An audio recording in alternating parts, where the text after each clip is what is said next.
I'm Heather Nort, Manager of Sustainability and Materials at the Plastics Industry Association. And joining me today is Susan Thoman, the Managing Director of the Compost Manufacturing Alliance. And she's going to share some of her expertise around composting bioplastics. Thanks so much for being here, Susan. Thanks for having me, Heather. It's great to be here. Absolutely.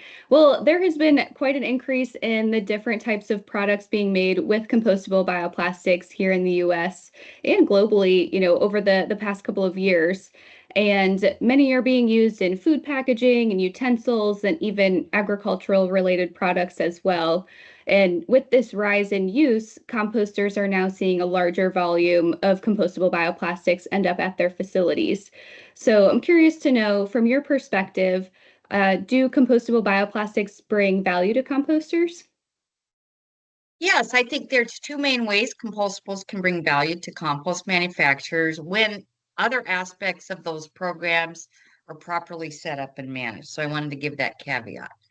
First is that in large and small dine-in food service operations, when they already have organics collections, so they already have food scraps coming to a composter, it makes sense to incorporate a publicly collected food scrap program if all the things that are needed for that system to work properly are in place and are constantly managed.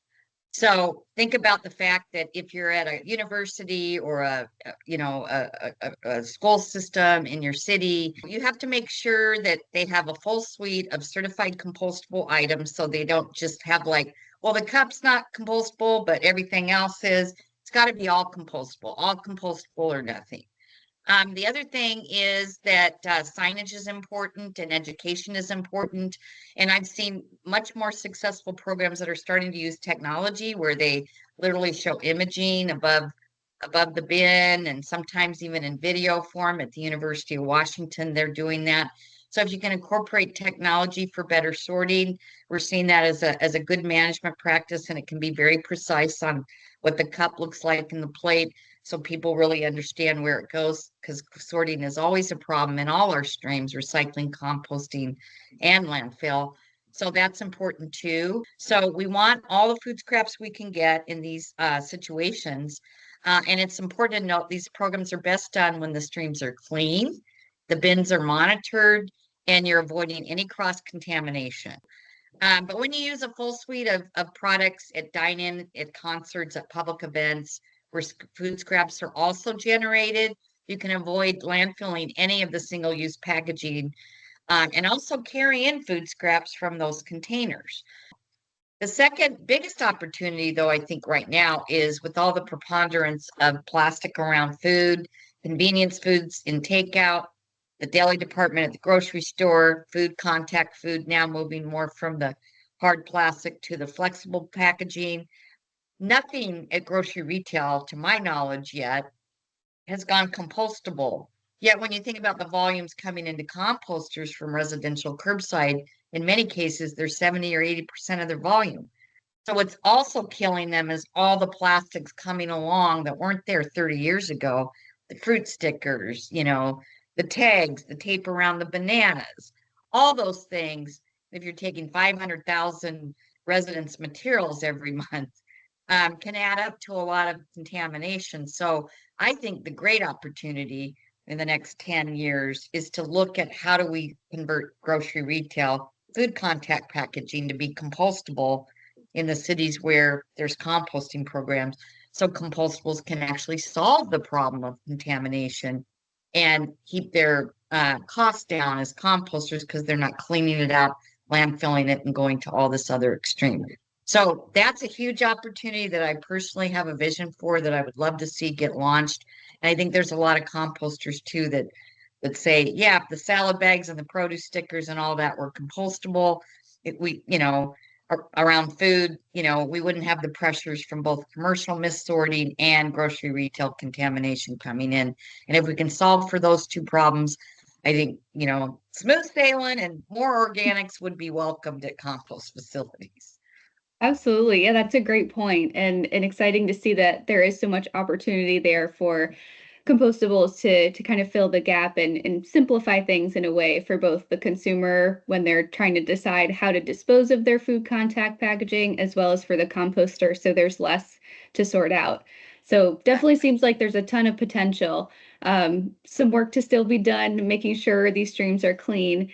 You talked a little bit about, some of the solutions that could be integrated in the application space, as well as, in those closed systems, making sure all the products in the suite are compostable, so there's no confusion, and labeling of the bins and products are harmonized, and folks kind of know what to look for.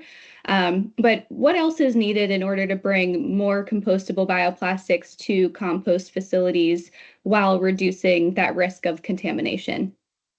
Well, for the years I've been in the space, and I really started back at a composter I worked for 12 years here in Seattle. I've been in the space probably about 20 years now between the supply chain and the compost piles. And I think we're at a point now where everyone understands that we really can't develop compostable markets without scale.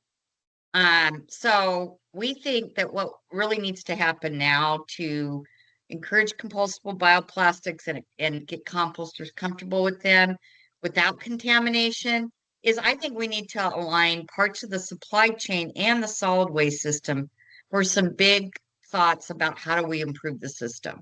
So when you think about supply chain and solid waste, there's lots of subsystems like materials people and converters and distributors and sellers and buyers, and there's all the supply chain subsystems within that system. But then you get to the composter and you have the outreach and educators for the county, and then you have the city or the hauler that picks it up, and the school system that has the posters.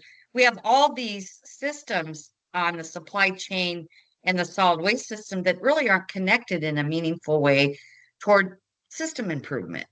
So we are leading a whole system strategic planning initiative that started in January of 2024 and will extend all the way to the end of 2025, which incorporates supply chain leaders from both sides of the supply chain and the solid waste experts to build common understandings and a roadmap for aligning around the gaps, missed opportunities, and challenges to the process.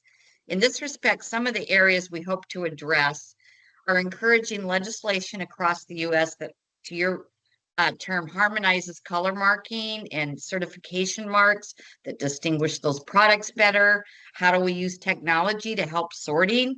I mean, if you can take a phone and look up a perennial and identify it, why can't you scan a cup to figure out whether it should go in the compost bin or the recycling bin? I think we could use technology to our advantage.